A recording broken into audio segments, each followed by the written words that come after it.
પરોપકારી મનુષ્યો. લેખક રમણભાઈ નીલકંઠ.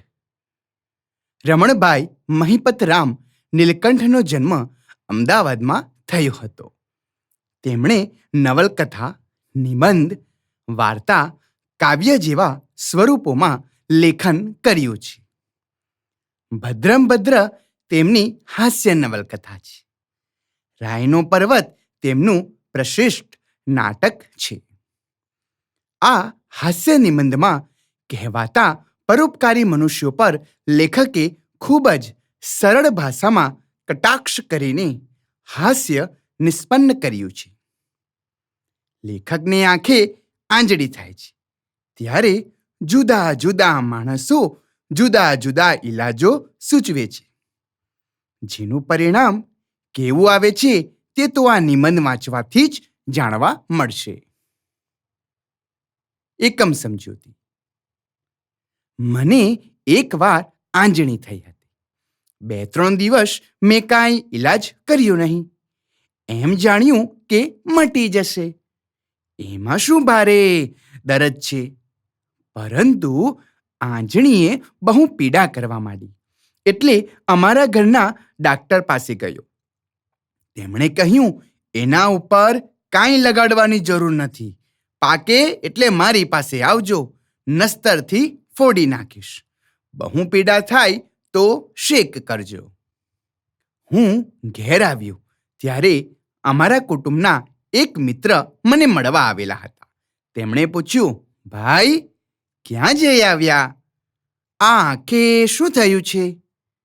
મેં ઉત્તર દીધો, આંજણી થઈ છે માટે ડાક્ટર પાસે ગયો હતો, પણ ડાક્ટર કહે છે એને છેડશો નહીં, એની કાંઈ દવા નથી. પાકે એટલે નસ્તરથી ફોડી નાખીશું. આટલું સાંભળતા અમારા એ મિત્ર ક્રોધે ભરાઈ ગયા. ડાક્ટરે આજે દવા ન આપી, વળી કહે છે કે એની કાંઈ દવા જ નથી. ત્યારે એમના ભણતરમાં શું પૂળો મૂકવાનો છે? કહે છે કે પાકે ત્યારે આવજો, નસ્તર મૂકીશું. તમે પણ ભલા માણસ છો, એ કોડીનું ખર્ચ નથી.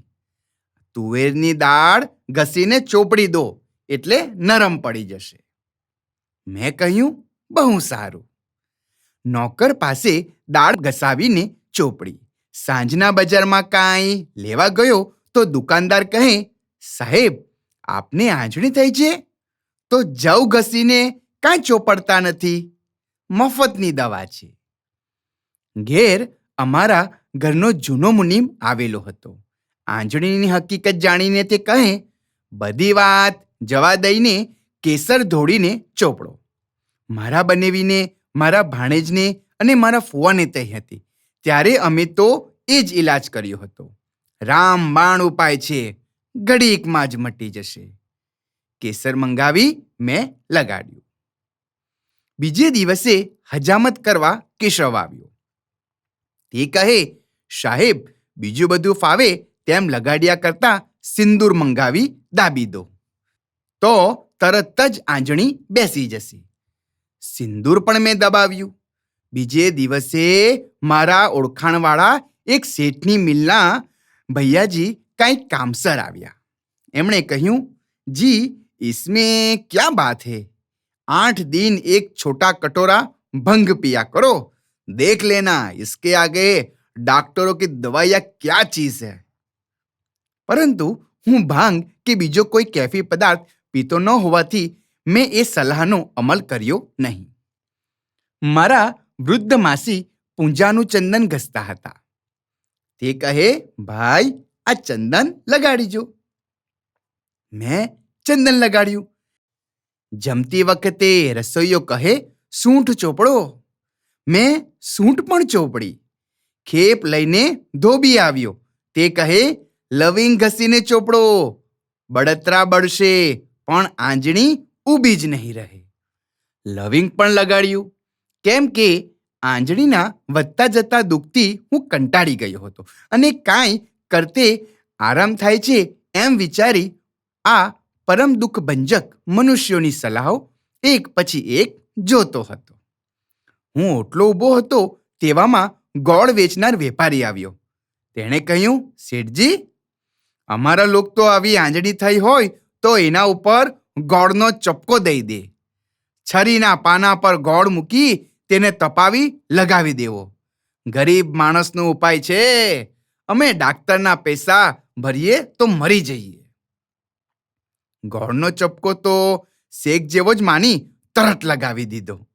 પરિણામમાં દર્દ વધ્યું. સાંજે અમારા ગોર કહે, ગોળ એકલો ગરમ, માટે એલચીને ઘીમાં ઘસી ચોપડો. ઘીમાં સર્વ ગુણ રહેલા છે. હું તો જુલાબ લેવો હોય ત્યારે પણ દિવેલ પીવાને બદલે ઘી જ પીઉં છું. એલચીને ઘી લગાવતો હતો તેવામાં મારા એક પારસી દોસ્તાર આવી ચડ્યા. તે કહે, અરે મિસ્ટર, આ શું કરી મૂક્યું છે? આંખને ઘી ગોળ કાં ખવારો છો? એક કાંદો કાપી તેનો રસ લગાવી દો. ના મટે તો મને 4 તમાચા મારજો.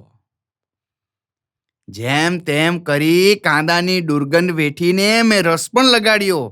હવે તો આંજણીના અંદર શા હાલ હતા તે ખબર પડે તેમ નહોતું. દવાઓના પડ ઉપરા ઉપરી આવી આંખની બાજુ ઉપર એક નાની ડુંગળી બની રહી હતી. વેદના વધવાના લીધે હું પથારીમાં પડ્યો તરફડિયા મારવા લાગ્યો.